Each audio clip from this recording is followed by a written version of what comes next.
Wah, mantap.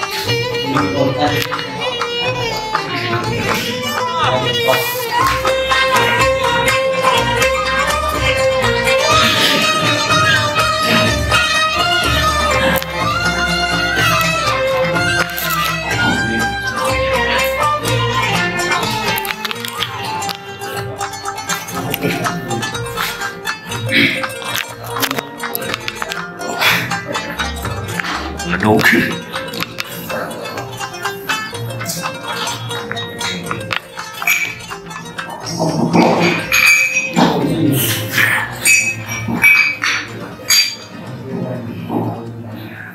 Bismillahirrahmanirrahim.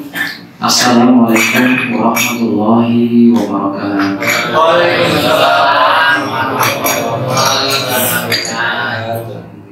Alhamdulillah, nahmaduhu wa nasta'inuhu wa nastaghfiruh wa na'udzu billahi min shururi anfusina wa min sayyiati a'malina. May yahdihillahu fala mudilla lahu wa may yudlil fala hadiya lahu. Alhamdulillah hamdan katsiran tayyiban mubarakan fihi. Ya Rabbana lakal hamdu kama yanbaghi li jalali wajhika wa 'azimi sultanik. La nuhsi thana'an 'alaika anta kama athnayta 'ala nafsik. Asyhadu an la ilaha illallah wahdahu la syarika lahu wa asyhadu anna Muhammadan 'abduhu wa rasuluh. Allahumma shalli ala Muhammadin 'abdika wa nabiyyika wa rasulika nabiyil ummi wa ala alihi wa sahbihi wa sallim tasliman 'adada ma ahata bihi ilmuka wa khata bihi kalamuka wa asrar kitabuk wa Allahumma ahsanatina wa yakrim Muhammad wa ashabihi wa sahbihi ajma'in wa tabi'in bi ihsan ila yaumil qiyamah. Qala Allah ta'ala fi kitabihil aziz, a'udzu billahi minasyaitonir rajim. Ya ayyuhalladzina amanu ittaqullaha haqqa tuqatih wa la tamutunna illa wa antum muslimun. Usikum wa idza nafsi bi taqwa faqad faza taqwa. Para jamaah salat maghrib yang dirahmati Allah Subhanahu wa taala, membaca kembali ayat yang pada pertemuan lalu kita sudah baca, yaitu yang ada di surat Yunus ayat 57-58. A'udzu billahi minasyaitonir rajim. Ya ayyuhan nas, wahai manusia, qad ja'akum mau'izatun min rabbikum. Sungguh benar-benar telah datang. Jadi telah datang, bukan akan datang, telah datang kepada kalian mau'izah, peringatan, ajaran min rabbikum, yaitu dari Rabb kalian. Wa shifaa'un lima fis sudur, wa shifaa'un lima fis sudur. Yang datang bukan hanya peringatan, tetapi syifa, penyembuh. Syifa itu artinya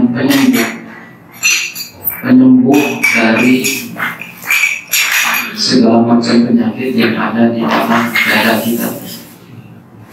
Wahudan, hudan yaitu petunjuk dan petunjuk. Warahmat dan rahmat lil mu'minin, untuk orang-orang yang beriman, untuk orang-orang yang percaya. Berdasarkan ayat ini, kita ingin memperbaiki hubungan kita dengan kitab yang Allah sudah kirim kepada kita, dan faktanya kitab ini sudah ada di hadapan kita.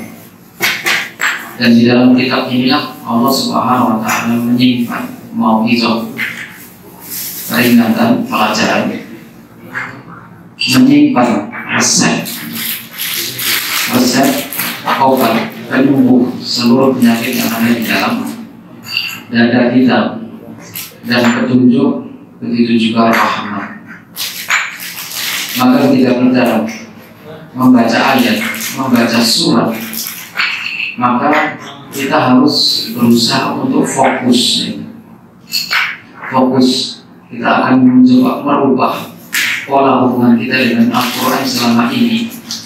Selama ini kalau kita membaca Al-Quran itu ya membaca huruf-hurufnya saja, dan kita hanya membunyikan huruf itu, ya kan? Kalau A kita baca A, U kita baca U, ya kan? Ketika kita sudah membaca satu halaman, dua halaman, sudah merasa sudah membaca, Padahal kalau kita mengevaluasi gaya membaca kita itu dengan satu ayat yang tadi kita baca, satu ayat 57 surat Yunus, maka gaya kita membaca seperti itu, kita belum mendapatkan nasihat dari ayat yang kita baca. Kita belum mendapatkan syifa, penyembuh dari penyakit yang ada di dalam dada kita. Kita belum mendapatkan huda, yaitu petunjuk dari ayat yang kita baca. Berarti membaca yang selama ini kita dalam persepsi kita, membaca Al-Quran yang selama ini kita ketahui adalah, yaitu ketika kita membuka Al-Quran lalu kita membunyikan hurufnya, walau anna likulli nafsin zalamat ma fil ardi laftadat bih. Itu artinya kita membaca, itu yang kita maksud membaca selama ini ya, seperti itu. Dan menurut saya itu tidak salah, tidak salah semua. Tetapi ketika kita membaca itu hanya membunyikan huruf-hurufnya, maka kita hanya dikatakan oleh orang itu kita membaca, berarti membunyikan hurufnya. Padahal kalau kita membaca tidak kita suarakan. Makanya di dalam menghafal Quran ada membaca itu membaca bin nazar, membaca dengan mata. Ada yang bil ghaib, membaca dengan hati, yaitu bil ghaib itu membaca juga. Tetapi yang kita target adalah apa yang ditarget oleh Allah Subhanahu wa Ta'ala. Seperti yang Allah katakan di ayat 57, yaitu Allah Subhanahu wa Ta'ala betul-betul lewat ayat-ayat ini ingin memberikan kepada kita peringatan, memberikan kepada kita nasihat, pelajaran. Maka kita harus fokus. Jadi kita ingin mendapatkan manfaat dari kita membaca ayat atau membaca surat, itu pengevaluasinya 4 ya. Satu adalah mau'izah, yang kedua adalah syifa, yaitu penyembuh, obat hati. Lalu kemudian petunjuk. Lalu yang ketiga rahmat. Ini manfaat yang ingin kita dapatkan. Berangkat dari pola alur berpikir seperti inilah kenapa muncul ya, ketika kita membaca kisah orang-orang soleh sebelum kita, termasuk Nabi kita Muhammad SAW. Begitu juga sahabat-sahabat beliau. Terkadang semalam suntuk itu hanya membaca satu ayat. Kalau membaca itu hanya kita maknai membunyikan hurufnya, maka ngapain semalam suntuk cuma satu ayat kalau yang ditarget itu hanya membunyikan hurufnya? Maka ketika kita mentarget ingin mendapatkan nasihat dari ayat, apalagi ingin mendapatkan kesembuhan dari penyakit hati, itulah membacanya perlu waktu berjam-jam, berhari-hari, berminggu-minggu, Pak. Meskipun satu ayat. Jadi kalau kita membaca ayat itu targetnya adalah untuk kesembuhan hati dari penyakit yang menimpanya, maka targetnya bukan di jam, menit, jam, hari. Targetnya adalah kesembuhan. Betul nggak, Pak? Target kesembuhan itu setiap penyakit beda-beda pencapaiannya. Makanya muncul, saya baca ayat ini ternyata perlu seminggu ini baru terasa hati ini terasa penyakit hati yang satu poin ini jadi tuntas baru kelar. Karena dibaca sekali, dibaca terjemahannya masih belum puas akal saya untuk mendapatkan info, maka baca tafsirannya, satu tafsir pun dibaca belum mampu memuaskan akal saya. Baca lagi, baca banyak tafsir masih belum puas, akhirnya harus tanya kepada pakar ahlinya. Ini bagaimana ini? Jadi ada konsolidasi ilmu pengetahuannya. Itu harus terjadi, Pak. Itu manfaat instan yang ingin kita dapatkan dari kita membaca ayat, membaca surat. Karena memang ini yang akan kita bawa pulang kampung, kembali kepada Allah Subhanahu wa Ta'ala. Karena harta dan anak-anak baru ada manfaatnya di hadapan Allah kalau kita kembali kepada Allah dalam keadaan hati kita itu menjadi hati yang qalbun salim, seperti hatinya Nabi Ibrahim alaihi salam. Dan itu memang yang kita kejar.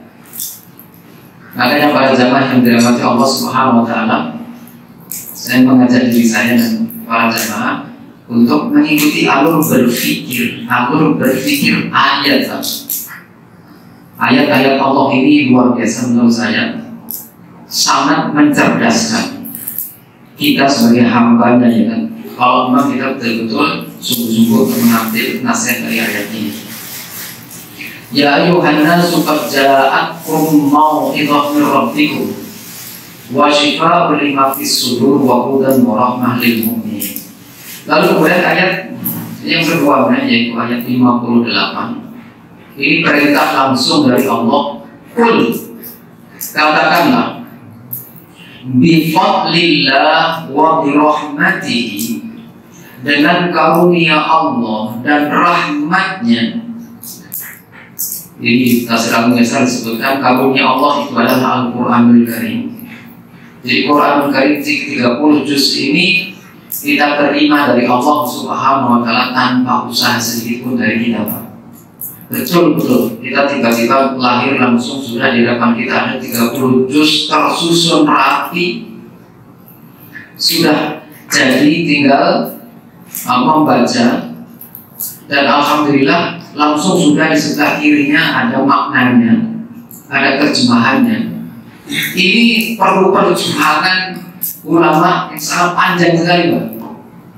Bagaimana betul-betul para ulama kita ingin mendekatkan kita agar kita betul-betul mendapatkan manfaat sebesar-besarnya dari kitab suci.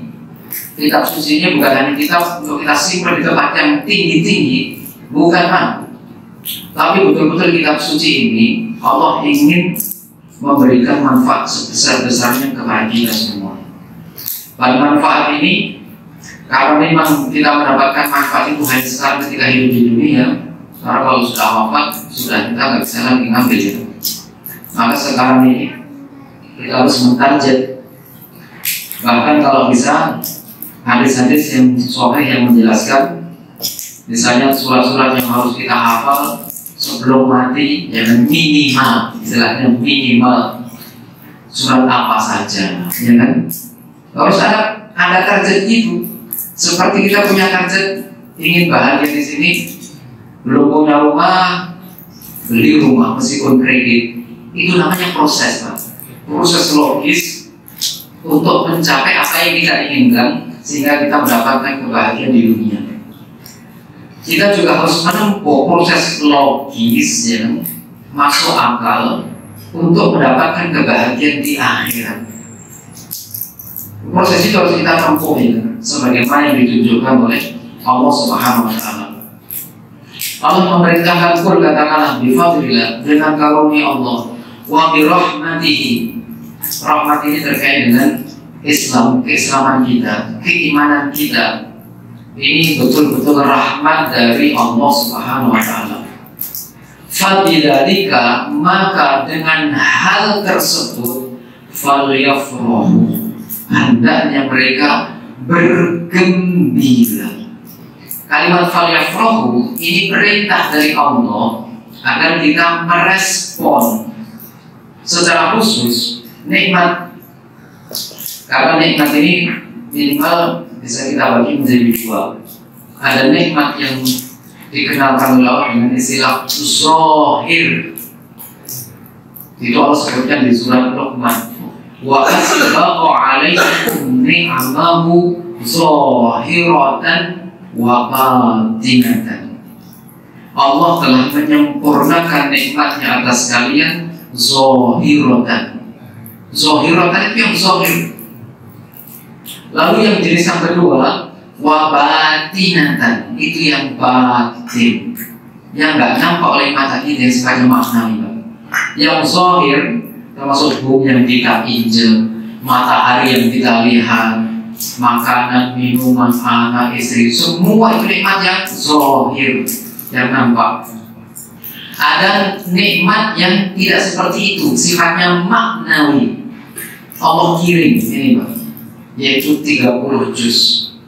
Kalau Allah tidak mengirim nikmat ini, maka antara kita ini sesama makhluk, semua makhluk, nikmat zahir sama-sama kita konsumsi, tidak ada bedanya. Orang kafir makan nasi, kita makan nasi. Orang kafir minum, kita minum. Orang kafir dapat nikmat dari Allah, istri yang cantik, kita dapat istri yang lebih cantik, misalnya gitu. Allah kasihkan mereka anak, Allah kasihkan kepada kita juga anak. Itu nikmat yang kita berbagi dengan makhluk yang lain. Bahkan binatang juga mendapatkan hal yang seperti itu. Tapi ada nikmat yang nikmat ini khusus. Ini nikmat istimewa, yaitu kitabullah. Hanya Allah berikan kepada hamba yang Allah cintai. Ini Al-Quranul Karim. Allah Subhanahu wa Ta'ala memberikan nikmat Al-Quran. Memang betul sasarannya sebenarnya untuk seluruh manusia. Tetapi sebagaimana ayat yang tadi kita baca, wahai manusia, itu kan berarti untuk semua manusia. Tetapi giliran Allah tutup ayat ini dengan lil mu'minin, untuk orang yang percaya. Jadi nasihat yang dikandung oleh Al-Quran ini, yang akan mengambil manfaat hanya orang yang mempercayainya. Orang yang mempercayai berarti dia sebelumnya harus mengetahui. Orang kafir meskipun dia terkadang lebih mengetahui isi kitab ini daripada kita, tapi kalau dia tidak mempercayai, maka fungsi kepenunjukannya menjadi nol. Dia hanya sekedar kayak seperti orang orientalis itu. Masya Allah, luar biasa. Mereka mengkaji Islam sebagai suatu pengetahuan. Mereka menganggap itu sebuah pengetahuan, hanya sebuah pengetahuan untuk diketahui.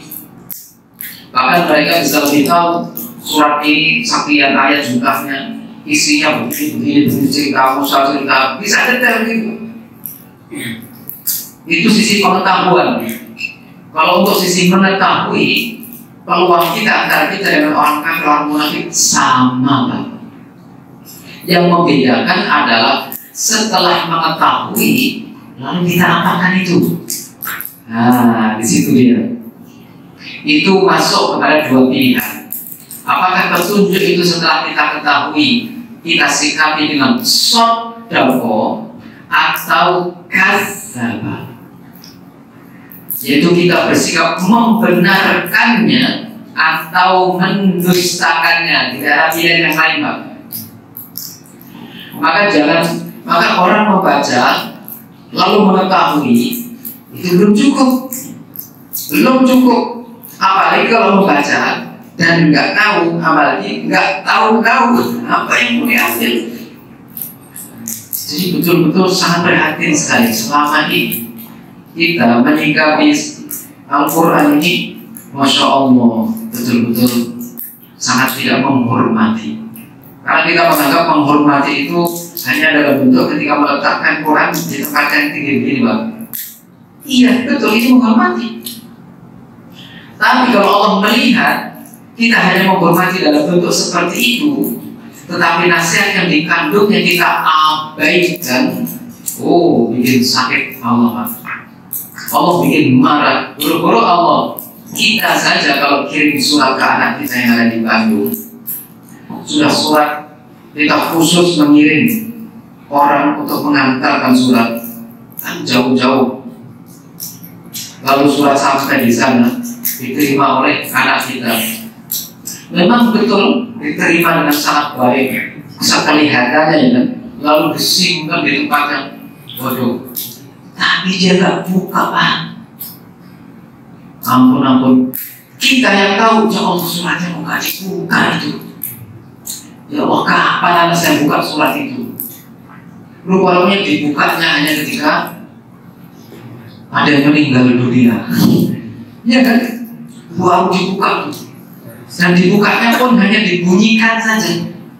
Lalu tidak tahu itu pesannya apa.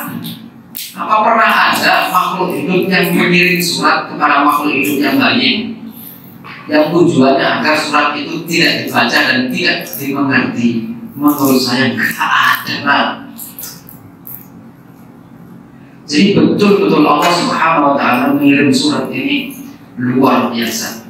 Karena ini di dalam kitab ini ada hidayah. Di dalam hidayah inilah yang menentukan. Jadi istilah mendapatkan nikmat yang sesungguhnya itu adalah pada kalimat al-hidayah. Orang yang mendapatkan al-hidayah, dia telah mendapatkan jaminan kebahagiaan. Meskipun Pak, menurut orang dan yang dia alami, dia adalah orang yang paling miskin, yang paling fakir di bumi ini. Sudah fakir, dia punya penyakit menahun yang tidak bisa disembuhkan. Sudah begitu, Masya Allah, mungkin kulitnya ya kan bermasalah, ya kan, kulitnya bermasalah, harta tidak punya, lalu penyakitan. Tapi kalau dia mendapatkan hidayah, dia punya masa depan, Pak. Dia punya masa depan, dia punya jaminan kebahagiaan. Ini yang ingin kita buru dan kita kejar dari kita mengaji seperti ini. Contoh kita menemukan di dalam hadis sahih. Subhanallah. Abdullah bin Abbas radhiyallahu anhu ketika itu bersama dengan muridnya, yaitu Atha bin Abi Rabah, seorang tabi'in. Dia berkata kepada muridnya ini, "Wahai Atha, maukah kamu aku tunjukkan imro'ah min ahli jannah," yaitu seorang wanita penghuni surga. Langsung muridnya ini mau ditunjukkan mana wanitanya. Lalu Abdullah bin Abbas menunjukkan, itulah perempuan tua. Perempuan itu sudah tua. Perempuan tua ini pernah datang ketika Nabi masih hidup, pernah mendatangi Rasulullah SAW. Perempuan tua ini adalah orang yang ketika itu datang ke Rasul ini masih muda, ya.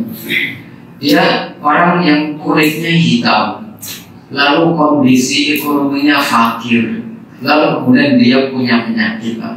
Penyakit itu penyakit bawaan. Kalau penyakit bawaan nggak bisa disembuhkan, ini seperti ini. Dia itu punya penyakit ayan, penyakit epilepsi. Pernah melihat orang penyakit epilepsi? Masya Allah, itu penyakit bawaan. Dia nggak bisa disembuhkan, sembuh sendiri, tapi nanti dia kambuh lagi, ya kan? Dan kambuhnya nggak jelas kapan dan di mana itu susah. Saya pernah melihat Pak, kasihan sekali. Pas saya lewat pasar lama, biasanya dulu saya kalau Senin Kamis puasa, lalu kemudian nyari degan di situ, kan jual degan banyak di situ. Lalu pas lewat situ, saya lihat seorang tukang becak duduk di becaknya, itu di mulutnya itu keluar busanya, lalu badannya itu bergetar gitu. Kalau bergerak, becaknya ini bergerak, muter di tengah pasar itu.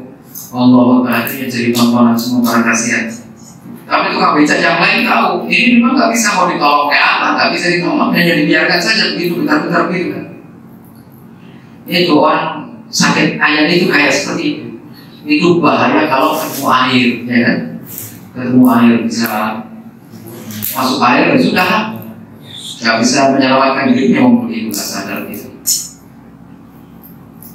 Nah, ketika wanita ini datang ke Rasulullah, wanita berkata, "Ya Rasulullah, ud'u Allah an yashfiyani." Dia punya masalah, satu kulitnya hitam, kedua fakir, kedua penyakit. Tapi dia minta kepada Rasul agar Rasulullah berdoa kepada Allah. Berarti dia dipimpin oleh hidayah bahwasanya yang bisa menyembuhkan penyakit termasuk yang menimpa dia hanya Allah. Memang begitu. La shifaa illa shifauka, itu di dalam hadis sahih. Tidak ada kesembuhan kecuali kesembuhan darimu, yaitu Allah. Jangan dokter ini yang menyembuhkan saya. Nah, itu ucapan yang menyimpang, Pak, dari ilmu. Tidak boleh itu. Yang menyembuhkan penyakit saya Allah. Lalu kemudian sarana, wasilahnya, kalau dalam bahasa Serang, nyeriatnya, ya kan? Syariatnya itu ada lewat jalur dokter, ya kan? Ada lewat.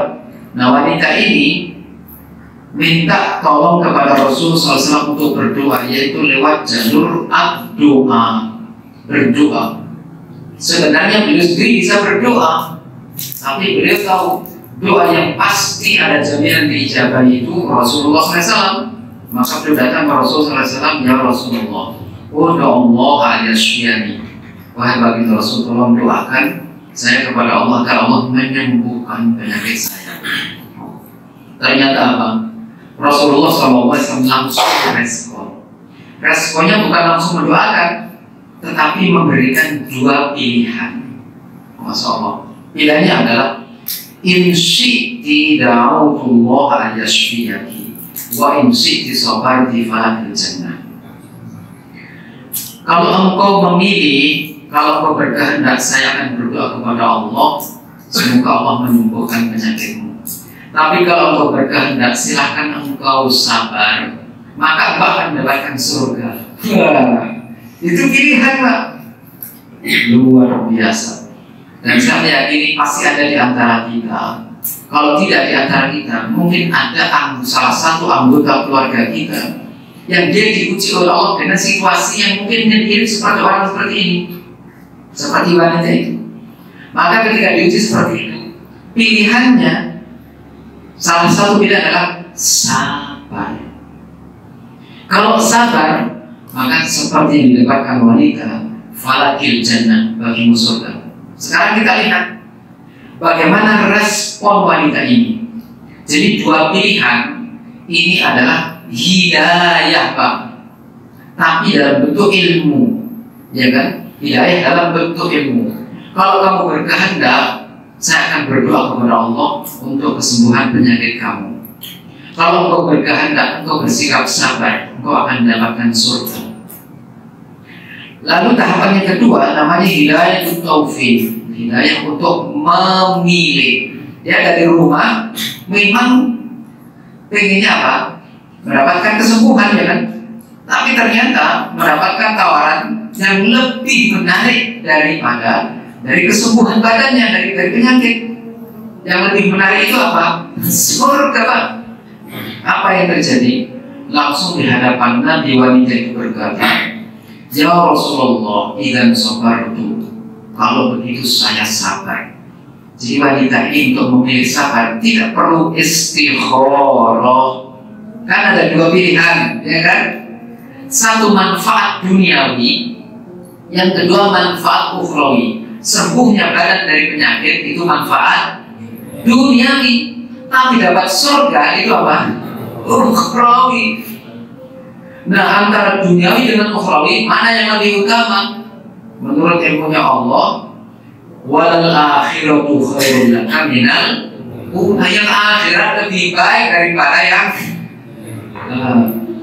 wanita ini tahu akhirat lebih baik, maka beliau langsung menjatuhkan pilihannya kepada akhirat langsung di majelis Nabi. Idzan sabartu ya Rasulullah, kalau begitu saya sabar. Mendapatkan keputusan dari wanita itu, berarti sudah selesai urusan Rasul dengan wanita ini. Tapi apa yang terjadi?